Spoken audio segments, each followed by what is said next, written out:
The crazy part to me is how fucking fanatical some people are about their peptides. You would think these are like religious items. Our industry is divided over some bullshit. I saw Perry Belcher recently reported like there's 40% less spending on coaching services. Who can I trust? Right? Everyone's a fucking course creator now.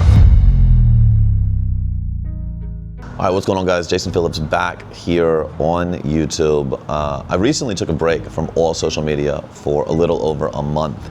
And while I was gone, I got a lot of questions. We compiled them, and we are excited to bring them back, share some answers with you here. And hopefully this is the beginning of something we will be doing regularly. Not hopefully, we are. This is going to be the foundation of everything moving forward. So enjoy the Q&A. We'll see you guys soon. So the way everything is structured for me is my number one investment is JP Strategic Holdings. This is my holdings company. That holds my equity in everything, and right now there's two partners in that. It is 95% me, 5% Ali. And so obviously, like, he's been the most loyal person to me. For those of you who don't know, he's the guy behind the camera right now. But he's been super loyal to me when I made the decision to buy NCI back and take on over $1 million in debt. He was one that was like, yo, like, let's do it. He was ready to ride. And so, it only made sense that he became a partner. He did buy into it. We did a lower valuation than I probably could have done fair market, but at least he has skin in the game. And so I'm a big believer, if you're an entrepreneur, you're on the come up, keep your media team close. I think media is the outlet to all your success. And so that's why we made that decision. So the crazy part to me is how fucking fanatical some people are about their peptides. There are people that you would think these are like religious items. Like, it's wild. I have a massive belief that our industry is heading there, and it's just like supplements in the teens, like 2012, 2013, 2014. Like, supplements were really big then. I knew that they are valuable tools. I mean, if you go and you study NCI, we had kind of like a mandatory, optional, and like how just consider these. But I knew there were very few like really foundational supplements that like everybody needed, but I knew it was a big industry, and if you would have asked me then, I would have said absolutely invest in it. It makes sense. It's kind of where I see peptides going, if I'm being honest. I think that like very few are essential to living. I think you can live fine without them, but I think they will absolutely optimize and maximize so much of what you're doing. Obviously, I'm taking them. I'm taking bioregulators. I'm taking peptides, and I believe in them.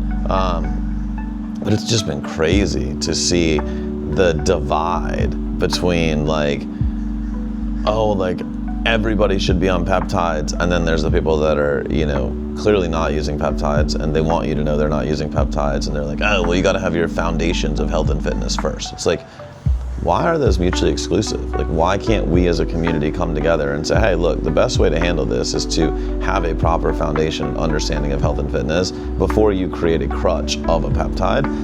And then once you have that, now let's go in and let's optimize and let's maximize.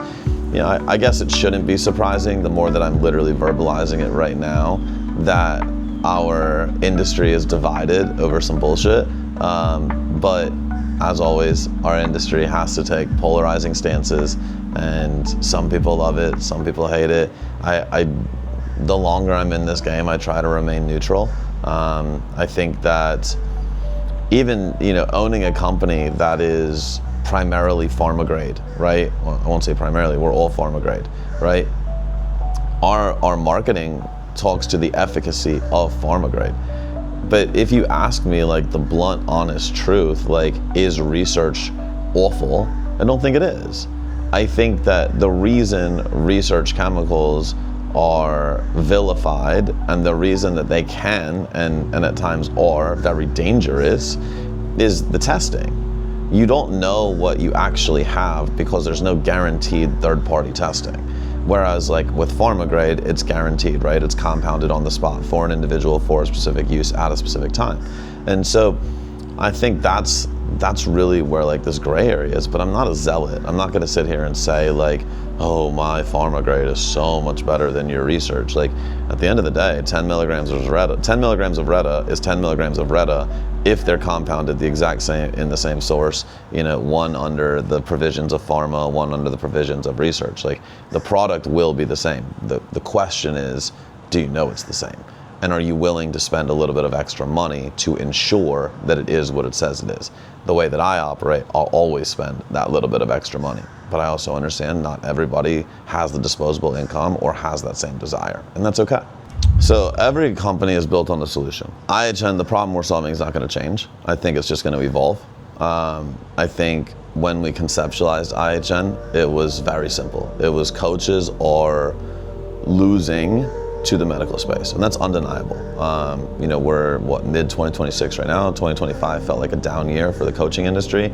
I saw Perry Belcher recently reported like there's 40% less spending on coaching services across all industries, not just nutrition, right? And so spending on coaching is down. In our industry, that's largely because the solutions that people exist are available elsewhere. By nature, I've been doing this since 2012. By nature, people want the easy button, period. Like, there is not an overweight person that has reached out to a nutrition coach and said, yo, I want to hire you and I'm so excited about a difficult journey. Like, it's just not the mindset. They're like, I want to hire you. I'm hoping this is as easy as possible. Clearly, they're not overweight because they love how hunger feels, because they love eating healthy, because they love working out all the time. Otherwise, they wouldn't be in that position. That's okay, but we need to recognize that. And so as coaches, if we're not equipped with that easy button solution, then we are going to lose business. And so I've always viewed medical wellness as the extension of what's pre-existing. We absolutely need to establish proper foundations, proper connections, proper client care, and then we can insert these solutions that they're actually looking for. That won't change, okay? That will evolve. And I think these solutions are continuing to evolve. With the merger that we're taking on, our technologies will evolve. Genetic testing in various forms. A genetic test that tells you, hey, can you in fact, or will you in fact respond to a GLP? If so, which one? If so, which side effects might you be likely to encounter? The fact that we have that test now is amazing. Then another genetic test of like your foundational status, like which supplements would be good for you, which supplements might not be good for you. Being able to fill in those gaps. For my wife, we went through a genetic test with her and we found out, hey, like you don't absorb vitamin D very well. That explains why we need to probably take slightly higher doses of vitamin D forever, not just a short amount of time. A lot of people will front load you on a high dose vitamin D and then put you on maintenance. But vitamin D is super important in the human body. And so because we know her genetic foundation, we now know that she needs to do that. And then of course we're expanding. We have genetic tests that are going into the autism world, into the beauty world.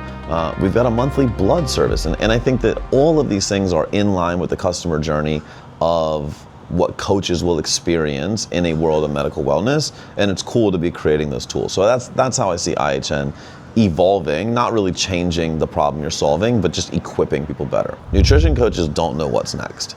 And in an industry that is evolving as rapidly as we are, that rapid evolution is also creating rapid confusion. And it's confusion at every level. So a coach is asking themselves, especially new coaches, they're like, well, what course do I take next? What education do I take next? Who can I trust? Right? Everyone's a fucking course creator now.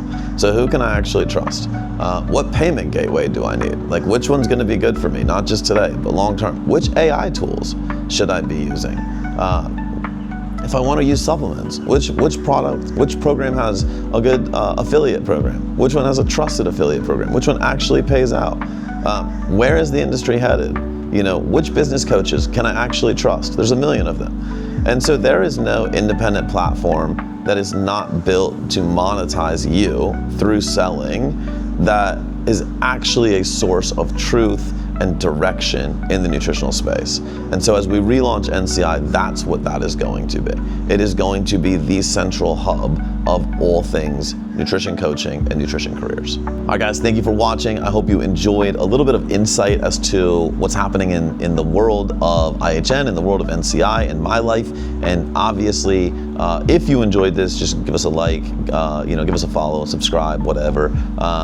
And honestly, just stay tuned because we are all in. We are beefing things up over here. We are moving faster than ever, and we've got some amazing things coming. So stay tuned. We'll see you soon.